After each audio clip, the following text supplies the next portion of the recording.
Okay, so good morning everyone. We were doing chapter number 9,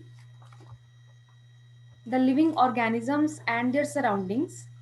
तो इस chapter में सबसे पहले we have studied about the living organisms हम किसे कहते हैं and the different characteristics of living organisms.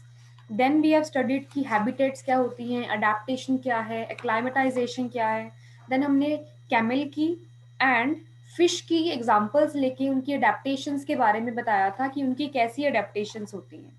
Then finally मैंने आपको टाइप्स ऑफ हैबिटेट्स के बारे में थोड़ा सा बताया था कि दो टाइप में हम ब्रॉडली डिफाइन कर सकते हैं हैबिटेट्स को. Number one was terrestrial habitats, number two aquatic habitat. तो आज हम उनके बारे में ही डिटेल में स्टडी करेंगे. यस, तो habitat can be broadly divided into two parts, terrestrial habitats and aquatic habitats. Terrestrial habitats कौन सी होती हैं? द हैबिटेट जो लैंड के ऊपर एग्जिस्ट करती हैं, ठीक है, वाटर में नहीं होती. जो भी एनिमल्स जो भी हो वो सब अगर लैंड में रहेंगे then the habitat is known to be terrestrial habitat. Next is aquatic habitat. Aquatic habitat आपको पता ही है, नाम से पता चल रहा है. Aquatic habitat is that habitat जो अंडर वाटर सर्वाइव करती है. सारी की सारी हैबिटेट आएगी. अगर हम टेरिस्ट्रियल हैबिटेट्स को फर्दर डिवाइड करें तो मेरे पास मेनली 3 टाइप्स ऑफ हैबिटेट्स आती हैं जो लैंड के ऊपर सर्वाइव करती हैं. Number one, deserts. डेजर्ट भी लैंड के ऊपर रहती है. माउंटेन्स ऑब्वियसली, चाहे डेजर्ट एंड माउंटेन में बहुत डिफरेंस है तो भी दोनों की दोनों लैंड पे ही हैं. सो जो भी एनिमल्स जो भी हमारी इकोसिस्टम है वो अगर लैंड पे सर्वाइव कर रहा है then it is terrestrial habitat like desert, mountain, grassland. Grassland means simple we can say the grassland और forest area. Next, aquatic habitats को हम फर्दर डिवाइड कर सकते हैं 2 पार्ट्स में. पोन्ड्स जो फ्रेश वाटर के पोन्ड्स होते हैं एंड दी ओशन जो सलाइन वाटर होता है. तो seas and oceans one part and ponds को हम डिफरेंट कैटेगरीज में, पोन्ड्स रिवर्स को हम डिफरेंट कैटेगरीज में हम कैटेगराइज कर सकते हैं. So this is the categorization of habitat. So terrestrial habitat and aquatic habitat. And उसके बाद टेरिस्ट्रियल में डेजर्ट्स, माउंटेन, ग्रासलैंड्स और फॉरेस्ट्स. एंड एक्वाटिक हैबिटेट में ओशंस और seas and ponds and rivers. तो आज हम सिर्फ टेरिस्ट्रियल हैबिटेट्स के बारे में ही स्टडी करेंगे, उनके तीनों पार्ट के बारे में स्टडी करेंगे. एक्वाटिक हैबिटेट को हम नेक्स्ट सेशन में करेंगे. तो सबसे पहले जैसे मैंने आपको बताया कि टेरिस्ट्रियल हैबिटेट्स होती क्या है. Terrestrial habitats are those in which plants and animals that live on land are said to be living in terrestrial habitats. So 4 type की आपके पास आई है. हमने लास्ट 3rd एंड 4th को एक पार्ट कर देना है. Number 1 deserts, number 2 mountain regions, number 3 grassland और forest. They are one and the same thing. तो सबसे पहले हम डेजर्ट के बारे में डिस्कस करेंगे कि डेजर्ट में आपको कैसी वहाँ पे प्लांट एंड कैसे एनिमल्स देखने को मिलती हैं. तो सबसे पहले आपको मैंने बताया था डेजर्ट में इसका सबसे फेमस जो एनिमल है इट इज कैमल. तो कैमल की हम अडेप्टेशंस के बारे में पहले से ही पढ़ चुके हैं. Like camels have long legs जिससे क्या होगा कि वो इतनी हीट होती है डेजर्ट की वो उससे बच जाएगा. कैमल हैज हम जिसमें वो वाटर को स्टोर कर सकता है and for very long time अपने वाटर को वो यूज कर सकता है बिकॉज डेजर्ट्स में पानी बहुत कम होता है. उसके बाद मैंने ये भी बताया था कि उनका जो डंग होगा, जो वेस्ट प्रोडक्ट होगा, एक्सक्रीटा होगा, वो उनका ड्राई होता है, उसमें वाटर लॉस नहीं होता and they urinate very less और उनको स्वेटिंग की प्रॉब्लम भी नहीं होती. तो उनकी जो बॉडी की ऐसी एबिलिटी बन गई है कि वो पानी को, वाटर को इतना इजीली लूज नहीं करते. तो वाटर को वो अपनी बॉडी के अंदर इंटैक्ट रखते हैं ताकि वो इतनी सवेयर कंडीशन में भी सर्वाइव कर जाए. नेक्स्ट हम इसके कुछ प्लांट्स के बारे में डिस्कस करेंगे जो हमें डेजर्ट एरिया में मिलते हैं.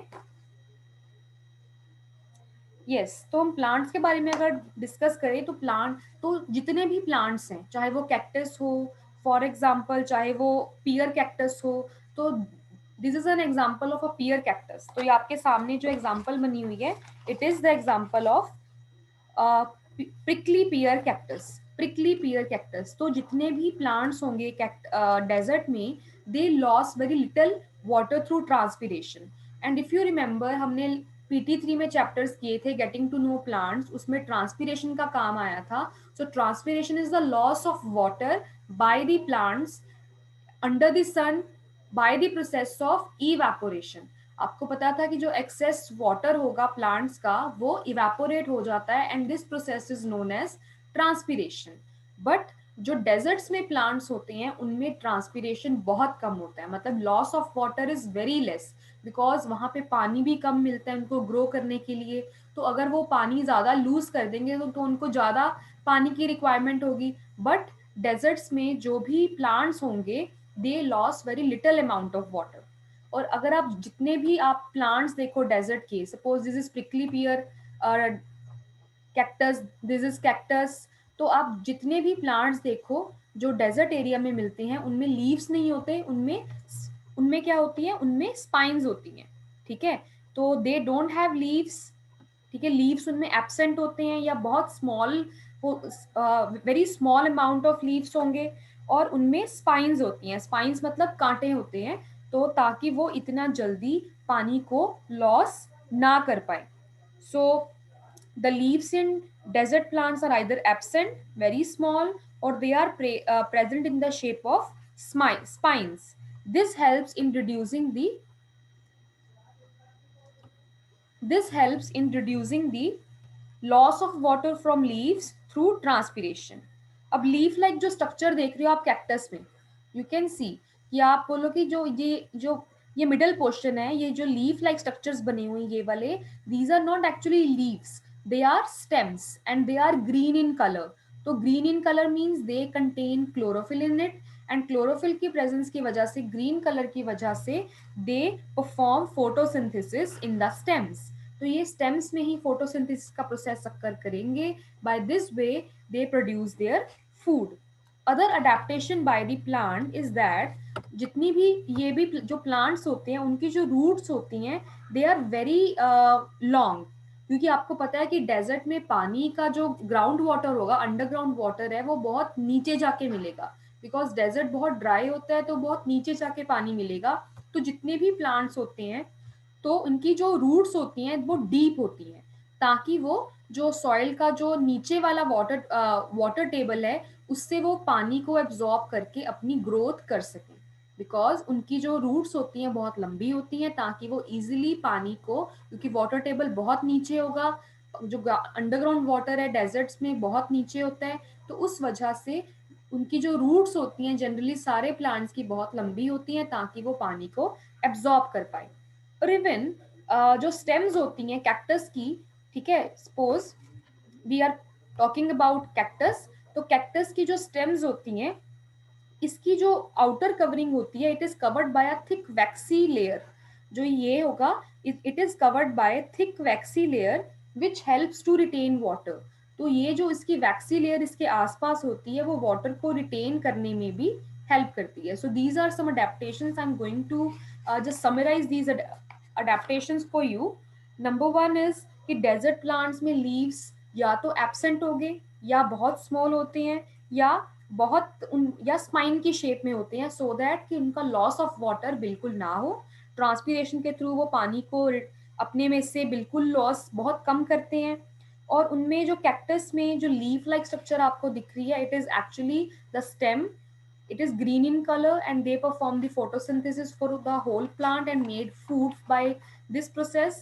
उसके बाद जो कैक्टस की आउट जो स्टेम्स होती हैं it is covered by a thick waxy layer that is meant to retain water.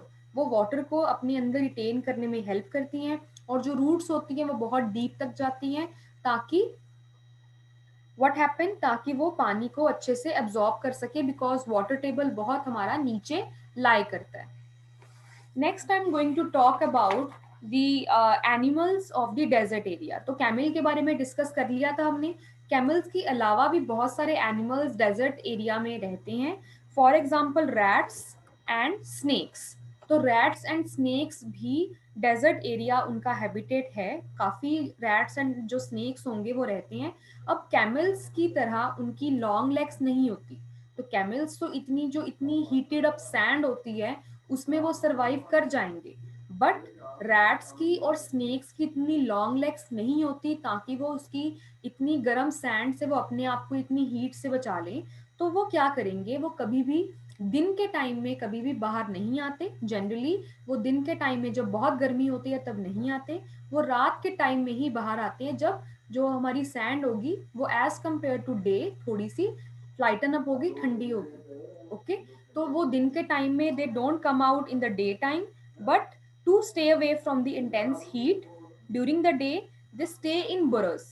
वो अपने बरों में रहते हैं, उनका छोटे छोटे उनके टनल्स बने होते हैं, होल्स बने होते हैं जिसमें वो रहते हैं, तो वो दिन के टाइम में उसमें छुपे रहते हैं।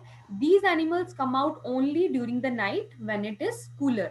जब ठंड होगी देन तभी वो बाहर आएंगे, because they don't have long legs like camels. जैसे ये बरोस की एग्जांपल्स बनी हुई है, आपकी बुक में भी डायग्राम है, डायग्राम नंबर फिगर नंबर 9.4। तो जैसे ये ऐसे डीप बरोज बनाते हैं जिसमें एक रैट है और यहाँ पे एक स्नेक है, तो ये अपनी बरोज में रहते हैं दिन के टाइम में, रात के टाइम में ये बाहर आएंगे।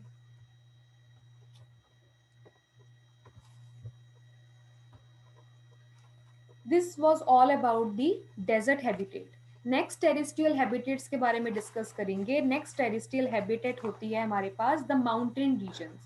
और माउंटेन रीजन्स में जनरली जो वहाँ का टेम्परेचर है वो कम रहता है, कोल्ड प्लेस है, विंडी है, कुछ एरियाज में तो स्नोफॉल भी अक्कर हो सकती है। तो वहाँ के प्लांट्स की अगर हम अडेप्टेशंस के बारे में डिस्कस करें तो जनरली जो वहाँ के प्लांट्स होते हैं, leaves are small and tough, so not likely to be damaged by snow और हेल। तो ऐसे एरियाज में क्योंकि स्नोफॉल होती है और हेल हेल आपको हेल भी पता होगा, जब ओले पड़ते हैं तो दे आर वेरी हैवी, उससे लीव्स डैमेज हो सकते हैं। बट यहाँ के जो लीव्स होते हैं बहुत स्मॉल होते हैं एंड टफ होते हैं, they are rigid, and snow और हेल की वजह से वो डैमेज नहीं हो पाते। उसके बाद रूट्स जो उनकी होती है वो काफी डीप होंगी, उनको क्योंकि वहां पे स्ट्रॉन्ग विंड्स चलती हैं, तो स्ट्रॉन्ग विंड्स के कारण जो पेड़ हैं वो अपनी रूट्स में से उखड़ के वो गिर सकते हैं। बट उनकी जो रूट्स होती हैं दे बहुत डीप होती हैं और बहुत अच्छी पकड़ होती है उसकी। देन इसलिए व्हाट हैपेंस कि उनकी जो रूट्स होंगी वो बहुत पकड़ उनकी मजबूत होती है, इस वजह से वो स्ट्रॉन्ग विंड्स का सामना कर सकते हैं एंड दे डू नॉट, मतलब वो डैमेज नहीं होते। उसके बाद जो ट्रीज होंगे वो ट्रायंगुलर शेप में होते हैं। आप जितने भी देखो, दियोदर देखो या पाइन शेप के ट्रीज देखो, तो वहां के जो ट्रीज होते हैं वो कोन शेप्ड के होते हैं, ठीक है। और उनके जो लीव्स होते हैं वो, जो उनके लीव्स होंगे वो स्लोपिंग ब्रांचेस होती हैं, उनकी नीचे की तरफ झुकी हुई ब्रांचेस होती हैं, ताकि जो भी उसके ऊपर स्नो गिरे वो इजिली नीचे गिर जाए, वो प्लांट के ऊपर या ट्री के ऊपर, वो इन द सेंस कि वो उसके ऊपर जमी ना रहे, वो अपने आप ही नीचे गिर जाए। तो these trees are normally cone shaped and have sloping branches.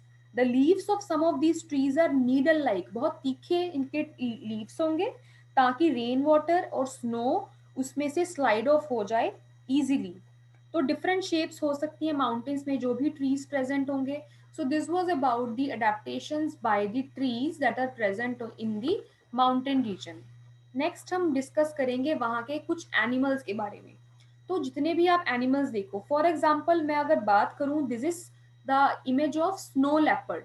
तो स्नो लेपर्ड जो है उसकी आप देखो, उसकी फर इतनी थिक होती है बॉडी की, ताकि उनके फीट में भी और इनके टोज तक, तो ये सारी की सारी इनकी जो फर होगी वो बहुत थिक होती है, ताकि वो ठंड से बच सके। जो फर होगी वो एयर को अपने अंदर इंटैक्ट कर लेती है, and air is a poor conductor, मतलब उनकी बॉडी की हीट को बाहर नहीं जाने देती और बाहर की हीट को अंदर नहीं आने देती। सो इस वजह से उनकी जो ऊपर वाली फर है, अब जितने भी एनिमल्स देखो जो माउंटेन रीजन पे रहती हैं, फॉर एग्जांपल याक या माउंटेन गोट की बात करो, तो सबके ऊपर फर होती है। तो फर मीन्स फर हेल्प करती है उनको, आप भी फर के कोट पहनते हो, तो फर मीन्स, तो फर उनको हीट अप रखने में हेल्प करती है। और सेकेंडली उनकी बॉडी के अंदर एक बहुत थिक लेयर होती है फैट की, ठीक है, जिसको ब्लबर बोला जाता है, BLUBBER, that is known as blubber. तो ब्लबर नाम की एक फैट की लेयर होती है that is present under the skin of these mountain animals. तो वो उस फैट की लेयर भी उनकी बॉडी को हीटेड अप रखने में हेल्प करती है। ओके। एंड उनके जो फीट्स होते हैं वो इजीली ऐसे उनकी शेप होती है ताकि वो इजीली वॉक कर पाए स्नो पे, नहीं तो normal person will slip of. But जो ये ऐसे एनिमल्स होते हैं वो कभी भी स्लिप ऑफ नहीं करते, बिकॉज उनकी फीट की शेप ऐसी ही बनी होती है। Next, I'm going to talk about yak. This is the another type of animal that is present on the mountain region. याक में भी आप देख सकते हो उनके लॉन्ग हेयर होते हैं, फर होते हैं, ताकि वो वार्मथ उनकी अपनी बॉडी में वो वार्मथ रखें। Next I am going to talk about the mountain goat. तो माउंटेन गोट भी आप देख सकते हो उनकी जो फीट कैसी शेप बनी होती है, वो इजीली वॉक कर सकते हैं on the snow. So these were all adaptations by the mountain animals and the adaptations by the trees present in mountain animals. Next, the last example, or we can say the last category of terrestrial habitat is grasslands or forest. तो grassland क्या होती है, जिसमें ऐसे grass होती है,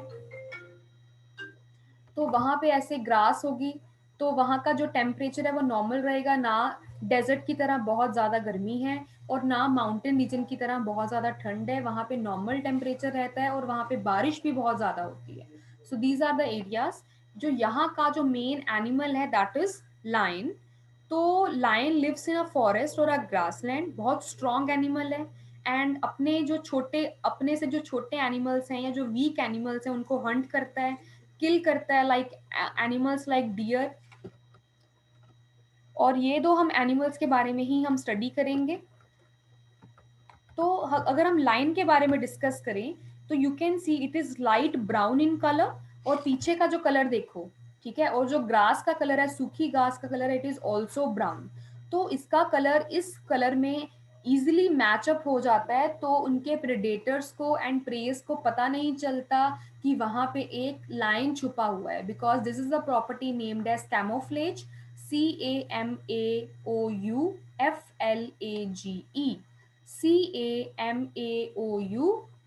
CAMAOUFLAGE। So this is the property named as camouflage. तो camouflage की प्रॉपर्टी क्या कहती है कि अपने सराउंडिंग में ब्लेंड कर जाना। उनके कलर ऐसा होता है कि वो अपनी ग्रास में ही ब्लेंड कर जाएंगे और उनके प्रेडेटर्स को, उनके प्रेस को पता ही नहीं चलेगा कि वहां पे एक लायन छुपा बैठा हुआ है। So it is light brown in colour and उसकी जो आईज देखो आप, ठीक है, अब इसकी आईज की तरफ ध्यान दो, इसकी आईज फ्रंट पे है या साइड्स पे है? Obviously the eyes are in front. अब आईज इसकी फ्रंट पे है। और डियर की आईज देखो, तो डियर की आईज कैसी है? डियर की आईज इसके फेस के साइड पे होती है, ठीक है। जितने भी एनिमल्स देख लो आप ऐसे, जो हर्बीवोरस होते हैं उनकी साइड्स पे होती हैं, बट जो कार्निवोरस होते हैं एनिमल्स उनकी फ्रंट पे होती है। अब फ्रंट आईज का मतलब क्या है कि ताकि उनका फ्रंट ऑफ द फेस पे उनकी आईज होती हैं, ताकि उनको एक करेक्ट आइडिया मिले कि उनका प्रे कहाँ है। जनरली उनके प्रीडेटर्स बहुत कम होते हैं, ऐसे एनिमल्स को खाने वाले एनिमल बहुत कम होते हैं, but they are generally the hunters. तो ऐसे जो एनिमल्स होंगे वो अपना प्रे ढूंढेंगे। तो वो प्रे ढूंढने के लिए उनकी जो बिल्कुल आई साइट है वो बिल्कुल शार्प होती है और बिल्कुल स्ट्रेट होती है, ताकि वो अच्छे से करेक्ट उनको विजन मिले कि उनका प्रे कहाँ छुपा बैठा हुआ है। तो लाइंस के लॉन्ग क्लोज होते हैं फ्रंट लेग्स पे, ठीक है। उसके बाद these are some features of lion जो उनको सरवाइव करने में ग्रासलैंड्स में हेल्प करती हैं। Next is I talk about the deer. एक अनदर एनिमल है जो भी फॉरेस्ट में ग्रासलैंड्स में रहता है। It is a herbivorous animal. ये ग्रास ही खाएगा। स्ट्रॉन्ग टीथ होते हैं इनके, ताकि वो हार्ड ग्रास को, स्टेम्स को इजिली च्यू कर पाए। उसके बाद डियर को पता होना चाहिए, because deer is a weak animal, तो इसको पता होना चाहिए कि इसका प्रीडेटर कहाँ है। Predator means like animals like lion, ठीक है। And in order to run away from them and not become their prey, तो उनकी जो आईज होती हैं वो साइड पे होती हैं, ताकि वो सब जगह पे इजिली देख पाए कि उनका प्रीडेटर तो नहीं है कहीं छुपा हुआ, एंड ताकि वो इजिली वहां से रन कर पाए। उनके लॉन्ग ईयर्स होते हैं, ताकि वो छोटी सी छोटी सेंसिटिव वॉइस को भी सुन सकते हैं। The eyes on its side of its head allow it to look in all directions for danger. जो स्पीड होती है डियर की, इट इज वेरी फास्ट, ताकि वो अपने प्रेडेटर से इजिली रन कर पाए। So these are some features of the deer and the lion, and these are the main animals. और भी बहुत सारे animals हैं, but आपकी book में ये 2 animals के बारे में ही discuss किया गया है. So these are some adaptations by the terrestrial habitat, और जो भी हमने बात की है mountain region की, grasslands की, desert की, these all habitats come under the terrestrial habitats. So I guess, so आपको सब clear होगा, but if you have any doubt you may raise your hand and ask your doubt.